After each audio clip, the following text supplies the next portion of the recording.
बयनिसिमबो खुलुमनायजों लोगोसे नोंथांमोनखौ आंनि चेनेलाव बयखौबो बरायबाय।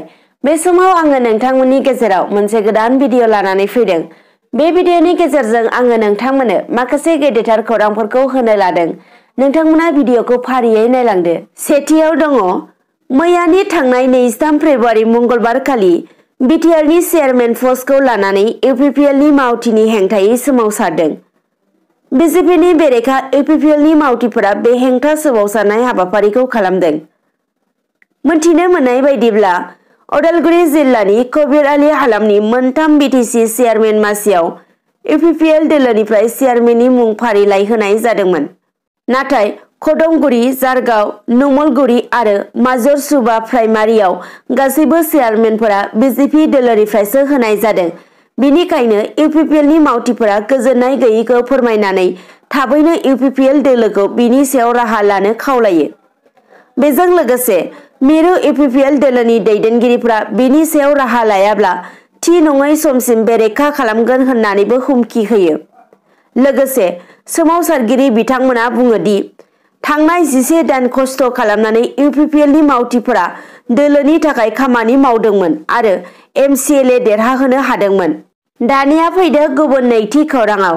चिरां जिल्ला आसुनि आफादगिरि रुपम कुमार दासआ 200निबो बांसिन सोद्रोमा लानानै रायजोनि गोदान राजखान्थि हान्जा आसाम जातीय परिषदआव जयेन जाबाय। लोगोसे बिथां रुपम कुमार दासआ जयेन जाखांनायनि उनाव बुङो दि बिजेपिआ रायजोफोरखौ थगायनायनि हेंथायै बिसायख'थिखौ गेलेगोन आरो चिरांनि सिडली 33 नं बिजनि बियाबाव एजेपिआ बिजाथि फसंगोन आरो फैगौ समाव एजेपिआ आसामाव सरकार दागोना रोखासै होननाबो बुंथिलाङो। बिजेपिआ जा खोथा खोना सरकाराव फैदोंमोन बिनि उल्थासो मावगासिनो होननानैबो बुंथिलाङो बिथां रुपम कुमार दास बिथाङा। थामथियाव थांनाय समबारखालि आसाम आरो बेंगल सिमना सेरनि बाजुगावआव इउपिपिएल दोलोनि लाइमोन दैदेनगिरि मिथुन बसुमतारीनि दैदेननायाव मोनसे मेल जानानै थाङो। बे मेलाव बाहागो लानानै बिटिआरनि गाहाय मावफुं सोद्रोमा प्रमद बर'आ बुङो दि बिपिएफ दोलोनि सोरखार सालायनाय समाव गोबां जाख्ल'नाय जादोंमोन। दा बे समाव बेफोरखौ फोजोबस्रांनायनि सम जाबाय। बिटिआर हालामाव अबर' राजखान्थिया जोबस्रांबाय। बिसायख'थिया फैगोन आरो थांगोन, नाथाय जों रायजो राजाफोरा अराय गोरोबलायनानै जुगे जुगे बे हायावनो रायजो जानांगोन।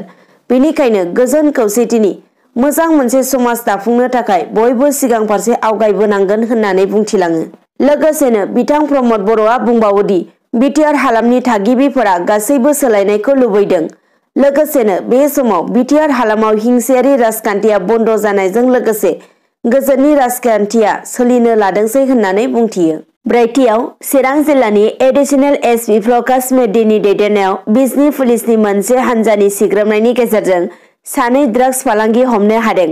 हमजानाय ड्राग्स फालांगिरिया बिजनि थानानि सिङाव थानाय दुधुरि गामिनि दिलबार हुसेन 24 बोसोर बैसोनि आरो गुबुन सासेया केरामत आली 35 बोसोर बैसोनि।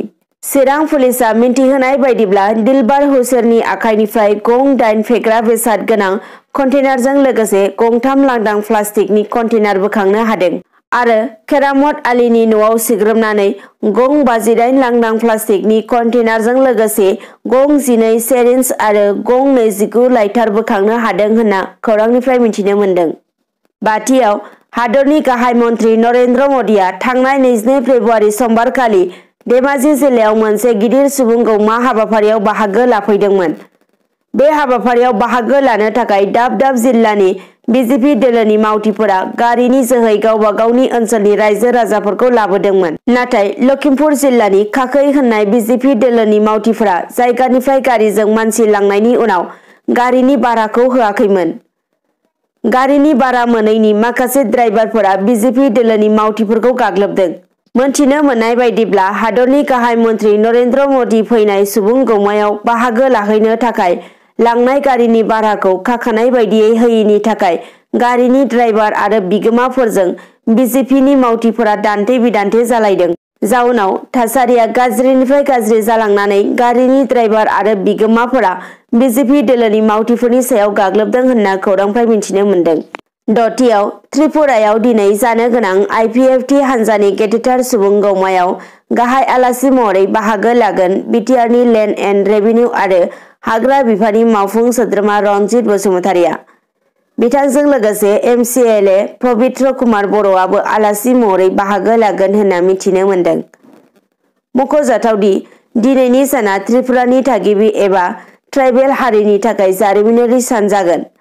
त्रिपुरानि IPFT हान्जाजों त्रिपुरानि गासै ट्राइबेल हारिनि राजखान्थि हान्जा गासैबो खौसे जागोन होनना खौरांनिफ्राय मिथिनो मोन्दों।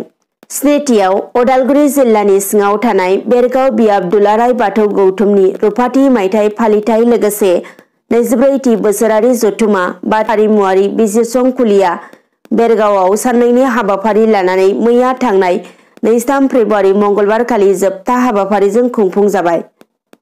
बे जोबथा हाबाफारियाव रुंसारि महेन्द्र बर' गोसोखां गेवलां मेलखौ बेखेवनानै होयो बिटिआरनि EM दावबायसा बर' बिथाङा। 8थियाव क'क्राझार जिल्लानि जारबारि दख'रानि सिङाव थानाय औगुरि गामिनि थागिबि रुंसारि करुणा बरगयारी आरो अनिल बरगयारीनि आंगो फिसाजो बुजालि बरगयारीया थांनाय बोसोरसे सिगां समनिफ्रायनो थाबायनो, सिखारनो, राव रायज्लायनो हायालासे पेरालाइसिस जानानै जोबोर खस्थ'नि गेजेरजों बिसनायाव उन्दुसोना सम बारहोनो गोनां जादों होनना खौरांनिफ्राय मिथिनो मोन्दों। क'क्राझार सरकारि फरायसालियाव जिअ'ग्राफि आयदायाव मेजर लानानै BA 3थि सेमिस्टाराव फरायगासिनो थानाय बुजालि बरगयारीनि फाहामथायनि थाखाय बिमा अनिला बरगयारीया सोलिफु बिटिआर सरकारनिफ्राय रांखान्थियारि अनसुंथाइ हास्थायदों। लोगोसे नोंथांमोनाबो बिनानावनि थाखाय जायफोर गरफा गरनै रां अनसुंथाइ हरनो गोसो जादों नोंथांमोना नैबे स्क्रिनाव होनाय एकाउन्ट नाम्बाराव हरनो हागोन आरो बिनानावनि गासै बाथ्रानि सायाव मोनथिजोबनो लुबैदोंब्ला नैबे होखानाय बिमानि मबाइल नाम्बार 9476754044 नाम्बाराव कन्टेक्ट खालामनानै खबर लाहरनो हागोन।